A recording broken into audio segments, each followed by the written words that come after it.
Hello வணக்கம். இது உங்கள் சிவி ஜோன். எல்லாரும் எப்படி இருக்கீங்க? காலை வணக்கம் டு ஆல். ஸோ காலையில் பார்த்தீங்கன்னா ஒரு சம்பவம் ரொம்ப வைரலாக போயிட்டுருக்கு. அதாவது ஆதிரை வேற கேட்டவனு சும்மா அதிருதில்ல அப்படின்னு சொல்லி ஆகணும். ஏன்னா ஆதிரையை வந்துட்டு சில ரீல்ஸில் பார்க்கும்போது ட்ரெண்ட் பண்ணி விட்றாங்க. யார்? மாயா அண்ட் பூர்ணிமா அவங்க கூட சேர்ந்த மாதிரி அவங்க விட்டதை இவங்க பிடிப்பாங்க அப்படின்ட்டு. நம்மளும் பயங்கர எதிர்பார்ப்பு. ஏன்னா அவங்க ரெண்டு பேரும் நல்ல பர்ஃபார்மன்ஸ். என்ன திடீர்னு ஏதோ ஒரு சம் நெகட்டிவ் விஷயால் வந்துட்டு மாட்டிக்கிட்டு அவங்க போயிட்டாங்க. ஸோ அப்படின்னு இருக்கும்போது அவங்களோட விஷயங்களை இவங்க பக்கா பண்ணுவாங்கன்னு சொல்லிட்டு ஒரு வாரம் பார்த்தோம், பயங்கர பர்ஃபார்மன்ஸ். ரெண்டாவது வாரம் பார்த்தா எஃப்ஜே பின்னாடி சுற்றிட்டு இருக்காங்க. என்னடா நடக்குது இங்கே? ஒன்றுமே புரியலன்ற மாதிரி இருந்துச்சு. நேற்று பார்த்தீங்கன்னா திடீர்னு வந்து சண்டை நடந்துச்சு. எஃப்ஜியோட காலை அவங்க எடுத்தாங்கன்னு சொல்லிட்டு அவர் கோச்சிக்கிட்டாரு. அதுக்கப்புறம் இவங்க பேசாமல் இருந்தாங்க.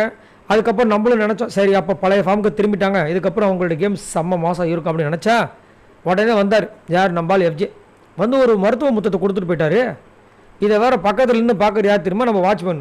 யார்? தலை கேப்டன் இவர். அவர் பேர் அது துஷார்.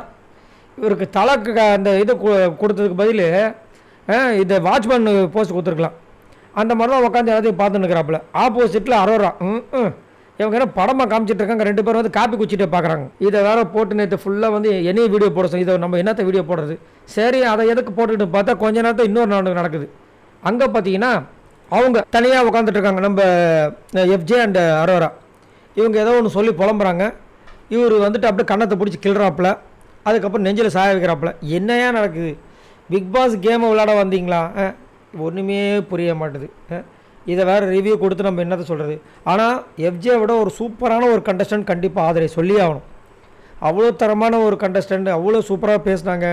பிக் பாஸை எதிர்த்தாங்க. எவ்வளோ விஷயங்கள் சம்பவங்கள் பண்ணிவிட்டு கடைசியில் வந்து எஃப்ஜேன்ற ஒரு பேச்சுக்குள்ளே அந்த ரெண்டு வார்த்தைக்குள்ளே அடங்கிட்டாங்க பாருங்கள். கொடுமை, பெரிய கொடுமை. நம்மலாம் வந்து அவ்வளோ சப்போர்ட் பண்ண அவ்வளோ ஆசையாக இருந்தோம். நான் கூட இந்த வாட்டி வந்து ஒரு பொண்ணு தான் வந்து டைட்டில் வின்னராக வருவாங்க, அதில் மேபி அது ஆதரியாக இருக்குமோ நினச்சிட்டு இருந்தேன். எல்லாத்தையும் எடுத்துக்கிட்டாங்க. இப்போ ரொம்ப வீக் ஆகிட்டாங்க. ஏன்னா இப்போ வந்து இவங்க வந்துட்டு முதல் தனியால் அதை நின்று சூப்பராக பண்ணாங்க.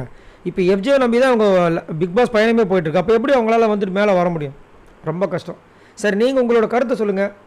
உங்களுக்கு என்ன விஷயங்கள் தோணுது? அது மட்டும் இல்லாமல் இந்த காம்போ யார் உடைப்பா? இப்போ விஜய் சேதுபதி அவர்கள் ஏதாவது ஒரு இது கொடுத்தாலும் பரவாயில்ல, அவரும் பண்ண மாட்டார். சரி, எஃப்ஜேக்காவது ஏதாவது வார்னிகரிங் கொடுப்பாரு. ஏன்னா அவர் நிறைய அட்டுழியங்கள் அசிங்கமான வார்த்தைகள் எல்லாம் பேசிட்டாரு, பண்ணுவார். அதுவும் பண்ண மாட்டாங்க. இப்போ என்ன தான் பண்ணுறது? மறக்காமல் கீழே கமெண்ட்ஸ் பண்ணுங்கள். பாய் நண்பர்களே.